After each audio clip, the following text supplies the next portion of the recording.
안녕하세요. 한창원 변호사입니다. 오늘 말씀드릴 내용은 오답소송, 정답소송, 부재는 소송의 첫 단추가 중요한 이유입니다.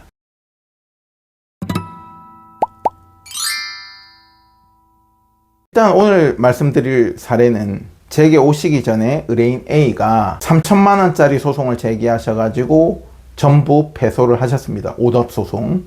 그리고 저를 통해 가지고 2억 원짜리 소송을 하셔가지고 전부 승소를 했습니다. 정답소송.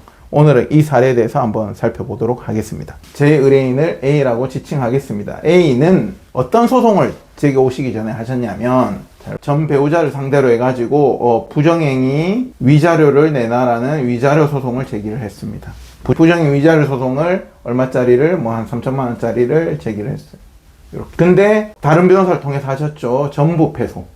전부 기각이 나왔어요. 그래서 저한테 사실은 이 A가 오셨을 때는 2억 원짜리 소송을 하려고 하신 게 아니고, 이게 내가 억울하다. 여기 내가 모든 부정행위로 인해서 혼인관계가 파탄됐다는 점에 대해서 내가 너무나도 억울해서 정말로 날 다 쏟아붓고서 소송을 했는데 전부 패소, 원고 청구 기각이 나왔기 때문에 사실은 항소상담으로 오신 거예요. 그랬는데 그러면 제가 이제 사건 조사를 하겠죠. A가 이제 그 배우자를 B라고 할게요. B와 파탄된 경위라든지 뭐라든지 이런 걸 막 조사를 합니다. 그런데 제가 놀라운 사실을 알게 돼요. A가 B와 이혼을 할 당시에 B와 각서를 하나 쓴 거예요. 각서. 이 각서의 내용이 뭐냐? B가 내가 바람핀 게 미안하니 바람핀 거에 대해서 인정하겠고 미안하니까 위자료 격으로 해서 2억 원을 줄게 라고 한 거예요. 2억 원을 줄게 라는 각서를 썼어. 아니 그러면은 이 각서를 받았다면 나 같으면 이 3천만 원짜리 소송을 안 하고 각서에 기한 2억 원을 내놔라는 소송을 할 것 같은데, 그게 이제 약정금 청구의 소송입니다. 왜 위자료 청구를 했냐? 이걸 되짚어서 물어봤더니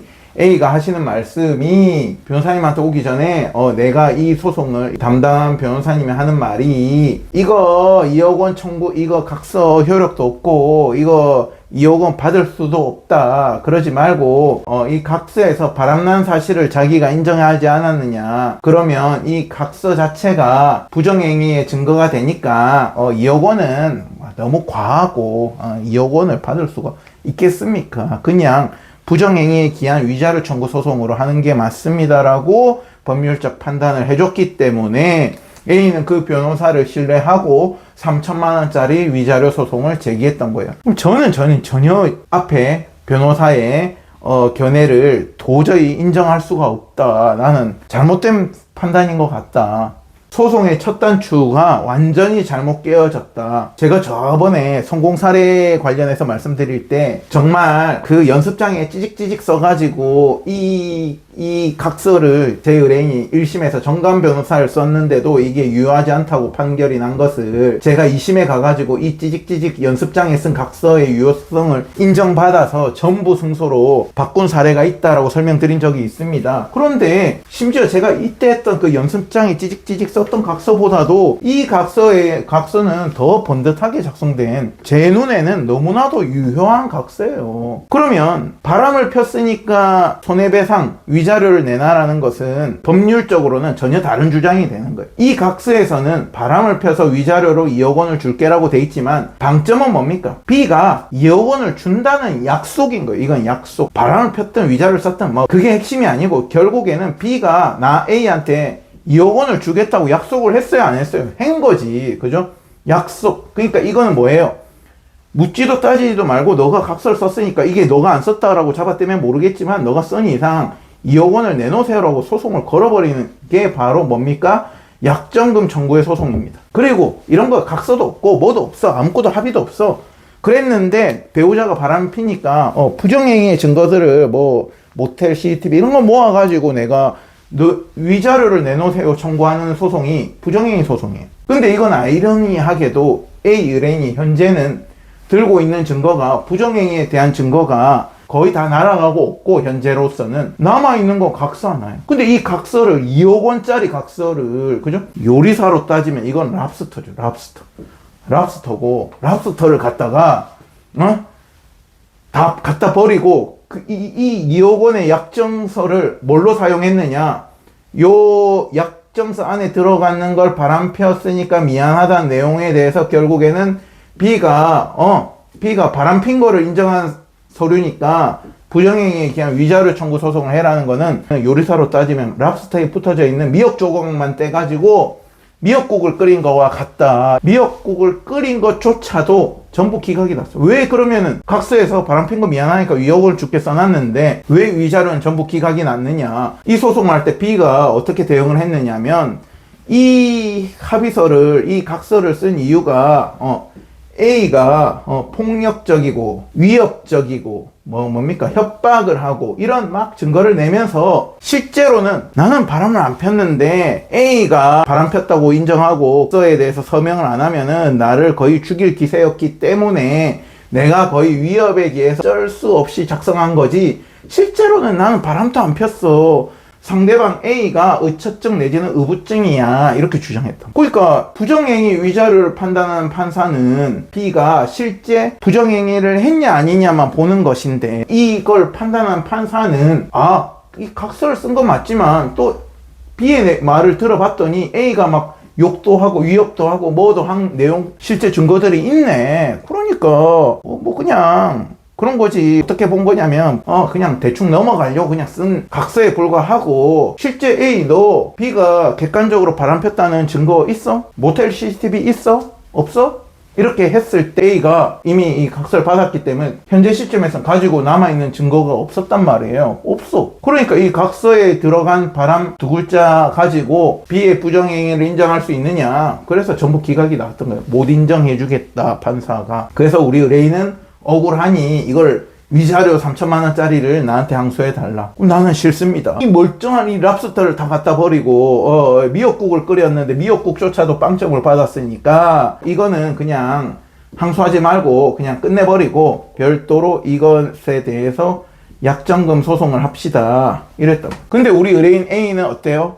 이 소송에 너무 내가 심리적으로 갇혀 있었고 앞에 변호사는 이 각서는 효력도 없다고 말을 해놨기 때문에 불안합니까? 안 불안합니까? 불안하지. 이 위자료 항소를 안 해버리면은 다시는 다툴 수가 없는데 저기 지나가는 변호사 한 변이 와가지고 그 소송을 갖다 버리고 약정금 소송으로 새롭게 1심부터 다시 시작하셔야 됩니다. 이랬으니까 불안하지. 그래서 이제 발을 걸쳐놨다. 이걸 항소를 걸어놓고 일단 저랑 논의를 해가지고 결국에는 제가 설득하고 설득해서 자 그러면 제 변호사인 제 한 변의 입장에 대해서 봐보십시오. 의뢰인은 그냥 이거를 항소해 주십시오 하고 왔어요. 근데 이거를 이 항소 기간에 항소를 안 하면은 이 소송은 그냥 낙장 불입 끝나버리는 거죠. 제 입장에서 얼마나 부담돼요. 의뢰인이 제 말을 믿고 약정금 소송을 하셔야 됩니다 해가지고 다시는 돌이킬 수 없는 낙장 불입 상태로 만들고 내가 약정금 소송을 끌어올려고 하면은 의뢰인을 제가 어느 정도 상당한 책임감 그런 게 느껴지겠죠. 제 입장에서는 엄청 부담스러울 거예요. 90% 이상 확정적으로 이게 옳다라고 생각이 들더라도 세상 만사에 100%는 없잖아요. 그죠?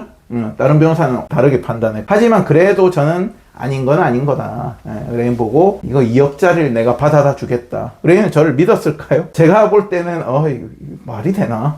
내가 봐도 2억은 너무 많은데 우리 의뢰인 A의 생각은 이게 과연 유효할까? 이래 생각. 근데 저는 내가 이거 소송 이길 수 있겠다 싶어서 그냥 내가 하겠다고 한 거예요. 자 그렇게 해서 결국에는 이 소송은 항소를 했다가 이 항소는 취하를 했고요. 이 약정금 소송을 제가 스타트를 하게 됩니다. 1심부터. 이렇게 되니까 B쪽 변호사는 이것도 제가 예견을 했습니다. 뭐라고 이야기를 하겠어요? 똑같은 사실관계에 대해서 자기가 바람핀 사실관계에 대해서 중복재소가 아니냐 이 말이죠. 소송을 한 번 했으면 낙장 불입이지. 네가 위자료로 잘못했으면 끝난 거지. 중복재소다 막 주장을. 그렇게 주장할까봐 우려스러운데 이게 제가 아예 처음부터 했다면 이게 없었다면 제가 부담감이 없어요. 처음부터 이걸 하면 되니까. 근데 이걸 하니까 해놓고 이걸 별도로 다시 제기를 하니까 중복재소. 하지만은 법률적으로는 제가 아까 말씀드렸잖아요. 이거는 위자료 소송은 손해배상 소송이고 이것은 약정금 소송이라서 소송물 자체가 다릅니다. 다른 소송이라는 뜻이에요. 예를 들어서 사실관계는 동일하더라도 친구가 나한테 돈을 1,000만 원 빌려갔어요. 근데 내가 이것을 대여금 소송을 하느냐 내지는 친구가 빌려갔는데 안 갚았으니까 이건 사기다, 불법행위다. 불법행위에 의해서 손해배상으로 나한테 1,000만 원을 돌려내라고 청구를 하느냐는 법률적으로 다른 이야기예요. 그래서 가령 제가 친구가 나한테 1,000만 원을 빌려가서 안 갚아서 나는 사기라고 생각해서 불법행위에 대한 손해배상 소송을 했어. 근데 판사의 생각은, 불법행위 손해배상 소송에서 판사의 생각은 이게 사기에 해당돼야 되는데 사기는 아니야. 그냥 돈 빌려가서 안 갚은 거지. 그러니까 불법행위 소송은 어떻게 됩니까? 전부 기각이 나왔겠죠. 그러면은 그 전부 기각이 된 다음에 내가 그러면은 대여금 약정을 했으니까 대여금의 기한 청구 소송을 못 해야 되느냐의 문제잖아요. 당연히 할 수 있어야죠. 돈을 빌려가는데 안 갚았는데 내가 처음에 소송을 괜히 오버해가지고 뭐 사기다 불법행위다 해가지고 이상한 걸 걸어놨기 때문에 불법행위 소송이 날아간 것이지 대여금 소송 내지는 약정금 소송은 그대로 남아있는 거다. 그래서 이제 법률적으로 항변을 합니다. 제가 중복돼서 아니다. 소송물 자체가 다르다. 그러면서 부정행위 위자료 소송에서 우리 의뢰인이 전부 패소를 된 원인이 뭐가 있었어요? 이 분명히 바람폈다고 인정했는데 우리 A가 폭력적이고 위협을 했고 협박을 해서 어쩔 수 없이 실제로는 바람을 안 폈지만 쓴 거다. 그러면 B는 여기서도 동일한 주장을 했겠어요? 안 했겠어요? 했겠지. 그래, 내가 저쪽 소송에서도 그렇게 판단이 됐고 1심에서 이 각서는 A의 협박 내지는 강압 내지는 뭐 이런 압력에 의해서 내가 어쩔 수 없이 허위 사실로 쓴 거기 때문에 이 약정서는 무효다 이렇게 주장을 합니다. 그 상황에서 제가 그러면은 이제 저희 주특기죠. 이게 막 단편적으로 아까 말했잖아요. 상대방이 우리 A가 협박을 했다, 어쨌다, 나를 위협했다 이런 증거들을 막 단편적으로 냈죠. 그러니까 A는 이 소송에서, 이 망그러진 소송에서는 A의 변호사가 뭐라고 이야기했겠어요? 아니다 하고 끝난 거지. 근데 저는 사건을 어떻게 봅니까? A부터 Z까지 전부 다 퍼즐 맞추기, 한 변의 퍼즐 90변론 있죠? 예. 퍼즐을 다 맞추는 거예요. 퍼즐을 맞춰보니까 놀라운 일이 발생됩니다. 이 소송에서는 망그러졌지만 실제로는 제가 이 각서를 하나 들고 맞춰봤더니 순서가 이래. 자, 시간 순서대로 맞춰보면 이 각서 작성 일자, 그죠? 각서 작성 일자가 예를 들어서 1월 1일이에요. 상대방이 우리가 협박을 했네, 뭐를 했네, 뭐 강압을 했네 하는 모든 증거들에 그 증거들에 원래는 시간이 안 붙어져 있었거든요. 근데 제가 사건 조사를 하면서 우리 의뢰인 A를 통해 가지고 이 협박성 메시지를 보낸 거, 이 위협적인 메시지를 보낸 거, 다 시점을 확인했어요. 시점을 확인하니까 어떻게 되느냐? 협박성 메일을 보낸 것들은 전부 다 그 뒤에 있는 거예요. 예를 들어서 3월 1일이라고 표현할게요. 자, 각서에서 2억 원을 B가 A한테 줄게 했어. 언제까지 주느냐? 예를 들어서 2월 말까지 줄게 했단 말이에요. 이해됩니까? 근데 2월 말까지 해서 안 주니까 돈을 약속을 해놓고 그 사이에 안 주니까 이제 A가 우리 의뢰인 A는 열받을 거 아니야. 열받으니까 협박성 니 안 주냐 감히 안 주냐 가만두지 않겠어 하고 막 욕도 하고 뭐도 하고 했다 이 말이야. 근데 시점이 어떻게 해요? 각서는 1월 1일에 있고 협박성은 상대방 주장은 이 각서를 쓸 때 했다는 취지로 해가지고 저걸 시간도 안 매겨가지고 막 주장을 했지만 제가 증거조사에 다 해가지고 맞춰봤더니 다 시점이 이후야. 그러면 퍼즐을 제가 맞춘 다음에 상대방한테 뭐라고 합니까? 알겠는데 야 이거는 사후적인 문제잖아. 이 각서, 이 합의서, 이 약정서를 쓸 때 우리가 협박했다는 증거가 뭐가 있는데 있으면 나도 좀 궁금하니까 좀 봅시다. 이랬다. 있었을까요? 없었습니다. 없어요. 하나도 없어. 그래서 이 사건 소송 판결 주문 보시면 피고는 원고에게 2억 원을 지급하라. 소송 비용도 피고가 다 물어라. 이렇게 판결 나온 거 보이시죠? 그 다음에 그 내용에서 이런 이제 논점들이 있었잖아요. 그런 내용을 또 보시면은 상대방이 뭐라고 했습니까? 중복재소입니다. 그래서 이 자체가 이 약정금 소송 자체가 이 부정행위 위자료 소송이랑 별개로 제기됐으니까 각하되어야 된다 주장했죠. 본안전 보시면은 피고는 원고가 피고를 상대로 위자료 지급을 구하는 1소송 제1 관련 사건과 당사자와 청구가 동일하니까 중복재소에 해당된다 주장하고 그 다음에 본안의 그 1사건이 본안 종국 판결 선고 후에 그 소를 취하해놓고 다시 제기한 거니까 부적법하다 이래 주장했다. 이래 두 가지 법률적인 본안전 주장을 했어요. 거기에 대한 이번 사건 판결의 문을 보시면은 이 사건 소송물은 이 사건 각서에 따라서 피고가 원고에게 위자료에 가름해 가지고 2억 원을 지급하기로 하는 약정에 기한 약정금 청구 소송의 내용이므로 이 관련 사건의 소송물과 이 사건 소송물이 다르다. 동일한 것으로 보기 어렵다. 첫 번째, 그래서 중복재소는 아니다. 두 번째, 이 사건 소송을 취하해놓고 이 소송을 제기한 거니까 이것 또한 재소금지 원칙에 위반된다 주장을 한 거예요. 부정행위 위자료 소송은 1심 판단이 되었고, 그죠? 되었는데 항소를 했다가 항소를 취하한 거지. 항소를 취하했으니까 1심 판결이 그대로 있어요, 없어요?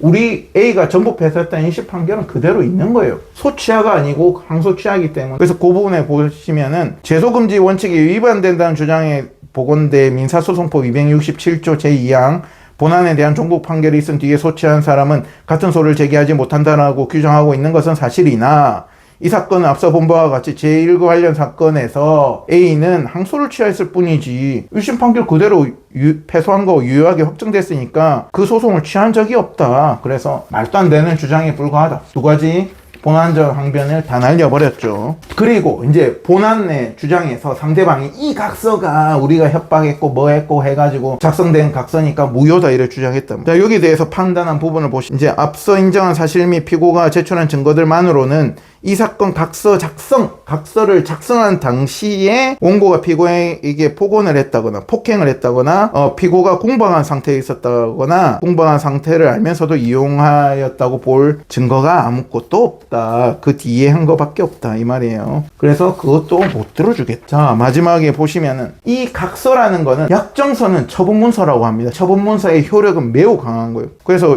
이게 무효다, 취소다 내지는 억압했기 때문에 취소된다라고 볼 때는 매우 엄격해야 돼요. 그래서 실무에서는 거의 강요죄 형사적으로 고소를 해가지고 우리 A가 이 각서 작성 당시에 강요한 사실이 있냐 없냐가 유죄가 나왔으면 모르겠지만, 그래서 이제 판결 보시면은 처분문서 이 약정서에 진정성립이 인정되면, 진정성립이라는 말은 뭐냐, B가 이 각서를 내가 쓴 거는 맞다라고 인정했으니까 진정성립이 인정된 거예요. 인정된 이상 그 기재의 내용을 부인하려고 하면은 상당한 반증이 필요하고, 원칙적으로 그렇지 않다면 그 처분문서에 기재되어 있는 문헌대로 의사표시의 존재와 내용을 인정해야 한다. 그래서 그 다음에 그 내용이 바람펴서 미안하니까 위자료 2억 원 주겠다는 내용처럼 객관적 의미가 명확하다면 특별한 사정이 없는 한 그 문헌대로 의사표시를 인정해야 한다. 대법원 판례. 원고와 피고 사이에 처분문서인 이 사건 각서의 진정 성립에 대해서 다툼이 없다. 즉 피고 너도 이 각서를 네가 썼다는 걸 인정하고 있잖아.